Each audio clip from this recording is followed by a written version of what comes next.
ce chapitre sur les retouches, on va aller dans le module pièces, donc qui concerne l'outil pièces. Et on va ouvrir la photo du kayak. Donc par cliquer-glisser, on ouvre la photo. Donc le but ici, ça va être de faire disparaître le kayak et les kayakistes, ainsi que l'ombre qui est à ce niveau-là. Donc juste avant, par réflexe, je vais dupliquer dans mes calques, par clic droit, je vais aller dupliquer le calque et faire une copie du calque, par sécurité. Je suis pas obligé, mais il faut être très prudent quand on fait les retouches photos, et notamment celles qui sont destructives, donc parce que là, on s'attaque directement au calque. Donc par prudence, je fais un doublon de calque. Alors ensuite, au niveau des outils, donc dans la barre d'outils, on va devoir prendre l'outil pièce.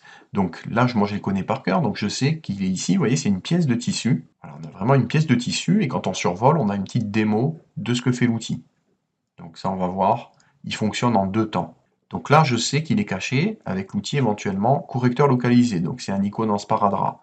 Donc vous voyez, ça peut être ce visuel-là ici qu'on a, hein. C'est-à-dire qu'on a le sparadrap, donc il faut aller fouiller par clic droit et tomber sur l'outil pièce. Il est caché avec l'outil correcteur localisé. Donc attention à ne pas vous faire avoir, il faut fouiller un peu les outils. Donc quand on a l'habitude, on le trouve facilement. Alors si vous avez un peu plus de mal, on va aller en haut à droite. Vous voyez, tout en haut à droite, il y a une loupe. Ici, au niveau de l'interface, on clique. Et là, on va taper le nom de l'outil. Donc, pièce. Comme ceci. Donc, ça, c'est l'outil pièce. Et vous voyez qu'il me propose ici le nom des outils ou des commandes. Donc, ça, c'est très pratique. Donc, je vais cliquer sur pièce. Et il me trouve l'outil pièce. Voilà, il m'a aidé à retrouver l'outil. Donc, en haut, vous avez deux modes, source ou destination. Classiquement, on reste par défaut en mode source. Là, on n'a quasiment rien à toucher, hein. Rapiécer, normal. Donc, les 90% du temps, on ne touche pas aux options par défaut de l'outil. Et là, donc, on va encercler le kayak. Alors, on va encercler, on va essayer de prendre un peu de marge. Vous voyez, hein, on prend un peu large, hein, faut surtout pas toucher l'élément à supprimer. Donc là, voilà, on a encerclé l'élément. Ça, c'est le premier temps. Alors maintenant, deuxième temps, on va survoler la sélection. Donc, vous voyez, quand je déplace mon curseur, regardez bien, hop, vous voyez, il y a une flèche noire qui apparaît au niveau de l'outil pièce. Donc, ça veut dire que je peux déplacer. Donc, je clique, je glisse. Donc, deuxième temps, on va cliquer et glisser à partir de la sélection. Et on va chercher une zone environnante. Le mieux, c'est quand même de chercher une zone qui est proche de la zone ici source, qu'on a sélectionnée. Donc on va aller chercher des zones proches. Pourquoi? Parce qu'on aura une texture qui est similaire, un éclairage qui est similaire, ce ne sera pas trop différent. Donc c'est logique d'aller chercher à côté. Donc là, je vais chercher juste à côté et je relâche le clic. Vous voyez qu'automatiquement, il a adapté la luminosité et il a remplacé l'élément. Donc il y a toujours la sélection ici qui est visible. Donc on va cliquer à l'extérieur, n'importe où à l'extérieur de la sélection, pour désélectionner. Voilà, donc là c'est fait, c'est désélectionné. Alors pour l'ombre ici, si je veux faire disparaître l'ombre, pareil, on va encercler l'ombre, premier temps, et deuxième temps, on survole la sélection, on déplace ici notre sélection, on se place sur une zone assez proche, et on relâche le clic. Voilà, vous voyez qu'il a adapté automatiquement la luminosité, hein. Je vous remontre, CTRL Z, je prends la sélection, je déplace, regardez bien quand on relâche le clic, en termes de luminosité, hop, vous voyez que c'est un peu plus foncé. Donc il adapte vraiment la luminosité, c'est le point fort de l'outil, c'est ça. Je me place à l'extérieur et je clique pour désélectionner. Voilà, le fonctionnement de l'outil. On encercle les tâches et on déplace, c'est en deux temps. On clique à l'extérieur pour désélectionner. Vous voyez, dans l'historique, on retrouve les états. Je vais revenir au début, là, dans l'historique, et vous montrer quand il y a des différences de texture. Donc là, je vais encercler mon kayak, et je vais aller chercher une texture vraiment tout là-haut. Et vous voyez, là, on n'a vraiment pas la même texture, c'est beaucoup plus avec des plis, tout ça. Il y a vraiment la surface qui est bien définie, avec vraiment des rides sur l'eau. Donc, on va relâcher le clic. Vous voyez, donc il m'a bien adapté la luminosité. Je clique à l'extérieur. Et par contre, vous voyez, la texture est trop franche par rapport à la texture ici qui est plus floue. Donc ça se voit quand même, on voit une différence de texture, et pas de luminosité, mais surtout de texture. Donc faites attention, surtout aux paramètres de texture, de prendre une texture qui est quand même similaire. Alors dans cette partie sur les retouches, on va aller dans le module correcteur localisé. Donc double-clic. Donc ici, vous voyez, vous avez deux photos, la photo de Marie et la photo de Tina. Alors on va dans un premier temps glisser la photo de Marie vers Photoshop. Alors dans cet exercice, le but, ça va être d'enlever les boutons qu'elle a sur le visage. Donc par réflexe, on peut dupliquer le calque, comme ceci, avec entrée on valide, pour avoir une copie et travailler uniquement sur la copie. On conserve sous le coude l'original. Alors on vérifie qu'on soit bien sur le calque de l'original et on va aller prendre l'outil correcteur localisé. Donc vous voyez, il y a une démonstration de l'outil. Donc c'est comme un petit pinceau magique qui fait disparaître, quand on clique, les éléments, en prenant en compte l'arrière-plan. Donc qui dit utilisation du pinceau, dit réglage avant du pinceau. Donc par clic droit, je vais pouvoir régler l'épaisseur du pinceau. Donc il faut que je prenne une épaisseur de pinceau qui soit un peu plus grande que le bouton. Là, ça va être ma zone où il va faire la modification, ma zone d'action. Donc je prends un cercle plus grand que le bouton. Donc là, je suis autour de 130 pixels, donc ça me paraît bien. Ensuite, avec cet outil, généralement, il faut être en dureté 100%, le résultat est meilleur. Donc ça veut dire qu'on a les bornettes, donc le calcul sera plus précis. Donc gardez bien, dureté 100%. Je valide avec entrée les réglages du pinceau. Pinceau entre guillemets, puisque c'est l'outil correcteur localisé. Mais, quelque part, on peint et il enlève automatiquement le bouton. Donc là, je suis bien positionné sur mon doublon de calque, j'ai bien le curseur plus grand, j'ai bien réglé mon pinceau, je clique et c'est fait. Voilà, comme ceci. Et donc là, il m'a éliminé la tâche rouge, le bouton rouge. Alors, je vais un peu zoomer avec Alt molette ou Option molette sur Mac pour me rapprocher. Plus je zoome, plus je suis précis. Et on va s'occuper des deux tâches ici et de la tâche en bas et de la tâche ici. Donc là, ça va être très rapide. On va faire pareil, on va régler l'épaisseur de façon à être un peu plus grand que le bouton. Donc là, c'est bon. Je clique et la tâche disparaît. Pareil ici, c'est déjà bien réglé. Je clique et la tâche disparaît. Ici, je clique pareil. Donc là, le diamètre est un peu plus grand que le bouton. Donc c'est bon. Je clique. Si j'ai un petit doute, je peux faire un clic droit et réduire un peu ici l'épaisseur de mon pinceau à 40 pixels et je clique. Donc je vais revenir en vue globale en double-cliquant sur l'outil main. Donc là, je suis revenu en vue globale. Je vais aller dans l'historique, ici le panneau historique. Je vais prendre une petite photo, donc un instantané, comme ceci. Donc ici, on va pouvoir comparer avant, après. Donc avant, quand on avait les boutons de Marie, et ici, après, donc après la retouche photo avec l'outil correcteur localisé. Donc en quelques clics, ça supprime les boutons. D'où le pictogramme de pansement, puisqu'on agit sur la peau. On n'est pas obligé d'agir sur la peau, mais dans la démo, c'est pas forcément sur de la peau. Donc ça, c'était le premier exemple d'application de l'outil correcteur localisé, donc pour nettoyer la peau, les boutons, les taches, etc. Alors on va ouvrir la photo de Tina, donc pour le deuxième exemple. Vous voyez ici, donc il y a Tina dans les bois, et donc on va la faire disparaître de la photo. Voilà, donc là, on va prendre l'outil correcteur localisé et on va régler l'épaisseur de notre pinceau, donc de façon à avoir une épaisseur pas trop petite pour éviter de donner trop de coups de pinceau. Donc je vais aller autour de 100 pixels, ce qui me paraît pas mal, même un peu plus. Voilà, on va aller autour de 150 pixels. On vérifie que la dureté soit bien à 100% au maximum pour un meilleur résultat. On valide avec la touche entrée. Et là, on va peindre. Alors quand on peint, il faut vraiment un peu dépasser, mais pas trop. Voilà. Et on relâche le clic. Voilà, comme ça. Vous voyez qu'automatiquement, il a reconstruit tout l'arrière-plan, hein. C'est parce que par défaut, il y a la fonction contenu pris en compte. Donc, il vous calcule automatiquement le décor et il reconstruit carrément les plantes qu'il y avait sur le décor. Alors, des fois, s'il reste des petits éléments, des petites traces, ce qui est difficile, c'est par rapport à la profondeur de champ. Il y a des zones de flou, de netteté. Donc, vous pouvez repasser avec le pinceau pour flouter éventuellement certaines zones. Vous pouvez repasser dans un deuxième temps avec l'outil correcteur localisé et repeindre certaines zones pour affiner le résultat. Alors on va comparer dans l'historique avec la petite photo, l'instantané avant-après. Donc avant, Tina qui se promenait dans les bois et maintenant elle disparaît et elle a été remplacée ici par la végétation. Voilà, donc pour le fonctionnement de base de l'outil correcteur localisé, donc vous avez soit un fonctionnement au clic, donc comme on a vu pour les boutons, donc on règle bien le pinceau, l'épaisseur et la dureté, et on clique, l'élément disparaît. Et le deuxième fonctionnement, c'est en peignant, donc on peint carrément, on colorie la zone où on veut que le sujet disparaisse, on colorie sur le sujet ou l'objet à faire disparaître, et ensuite on relâche le clic et automatiquement Photoshop va éliminer le sujet et le remplacer par l'arrière-plan, automatiquement. Voilà pour ce module.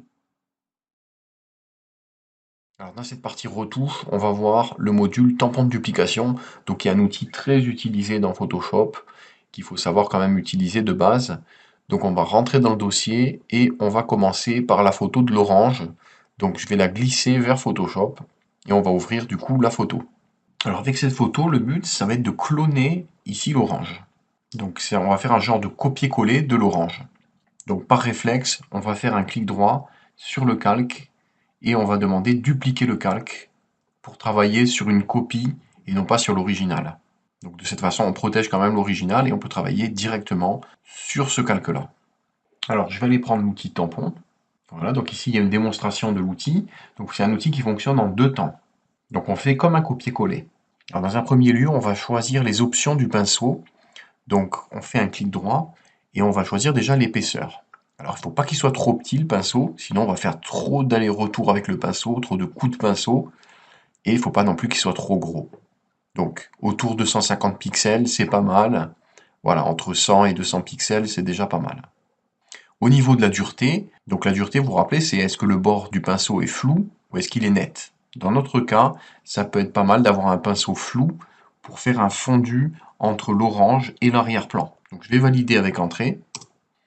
Alors pour la phase de prélèvement, je vais garder la touche Alt enfoncé ou Option sur Mac. Et du coup, vous voyez, il y a une cible qui apparaît. Donc je garde bien Alt enfoncé, je vais me placer ici pour être prêt à copier une partie de l'image. On va prélever par exemple simplement le centre ici de l'orange. Donc je maintiens Alt et je clique au centre. Dès que j'ai cliqué, je relâche tout.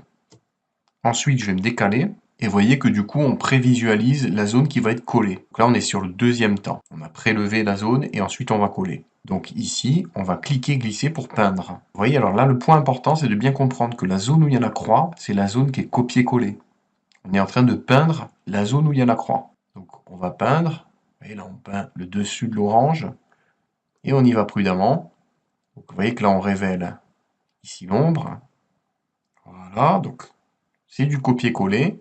Et on est sur le deuxième temps, donc sur la phase du coller, entre guillemets. Voilà, comme ceci. Donc, vous voyez qu'on a bien repeint l'orange, et vous comprenez mieux pourquoi ça s'appelle un tampon de duplication, puisqu'il va servir à dupliquer les éléments, mais il peut servir aussi à effacer les éléments. C'est ce qu'on va voir dans le deuxième exemple. Donc ce premier exemple, c'était pour vous montrer déjà l'utilisation, le principe de base. Donc c'est un fonctionnement en deux temps. On prélève et on colle.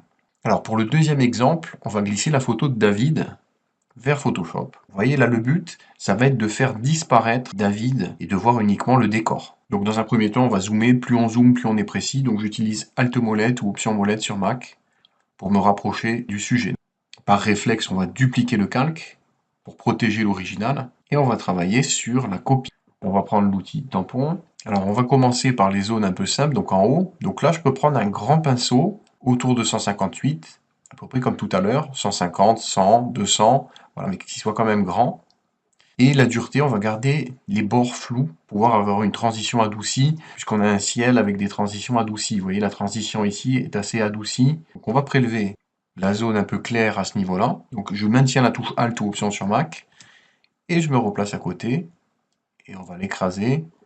On va écraser le sujet avec le ciel. On peint le ciel par-dessus le sujet. Ici, je vais reprélever, mais en dessous. Donc je m'éloigne un peu quand même, c'est de ne pas être trop près du sujet. Je maintiens la touche Alt ou Option sur Mac, je clique, et je me décale. Voilà, et on repeint par-dessus le sujet. Vous voyez, là c'est assez rapide, puisque le ciel est assez uniforme. Voilà, je m'arrête ici, donc on a déjà éliminé la moitié.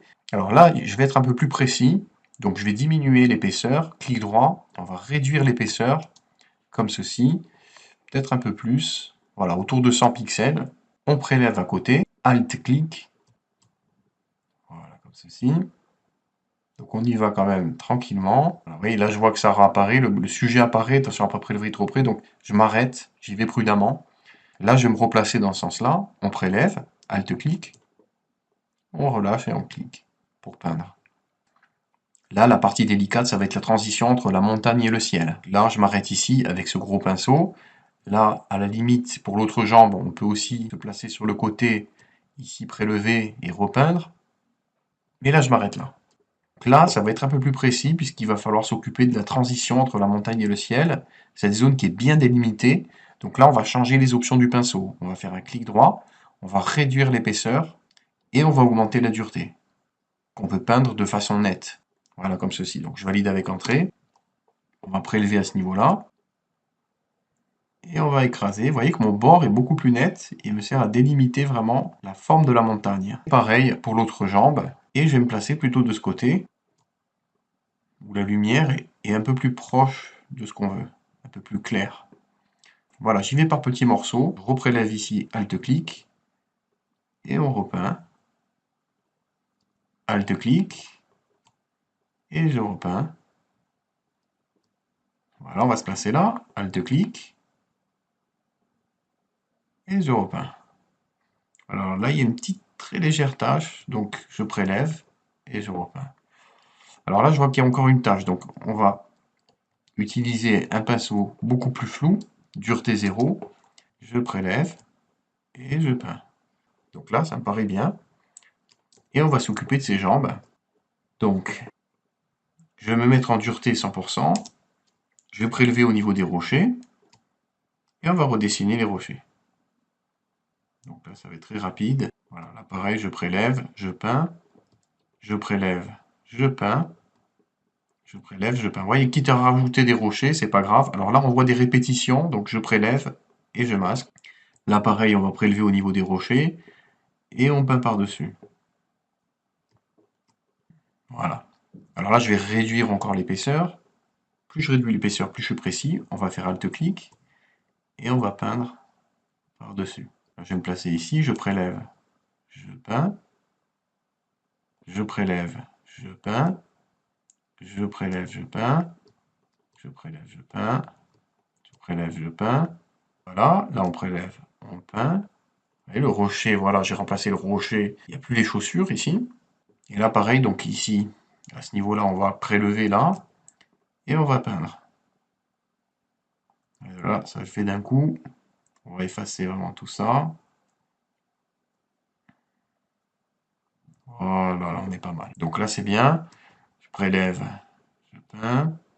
Et là, on va prélever à ce niveau-là et on va peindre par-dessus pour faire la forme de la montagne. Voilà, donc là, c'est pas mal. Je prélève et je repeins. Voilà, comme ceci. Alors là, j'ai double-cliqué sur l'outil main. Donc voilà, ici, le travail a été fait. Donc, on va comparer avant-après en allant dans l'historique. On a bien éliminé le sujet. On va créer un instantané. Voilà, comme ceci. Et on va comparer avant. Vous voyez ici, on a David qui est présent. Et si on va sur l'autre instantané, donc ici, David qui a disparu, qui a été éliminé grâce à l'outil tampon. Voilà, donc ça c'est un bon exemple pour éliminer un sujet avec l'outil tampon. Mais vous avez vu que dans ce cas-là, il faut beaucoup plus de patience et tout est dans le dosage de l'épaisseur et de la dureté du pinceau. Il faut vraiment s'y reprendre à plusieurs fois. On prélève, on peint, on prélève, on peint. Petit à petit, on grignote un peu, entre guillemets, le sujet et on le remplace par le décor. Voilà pour ce module sur le tampon de duplication.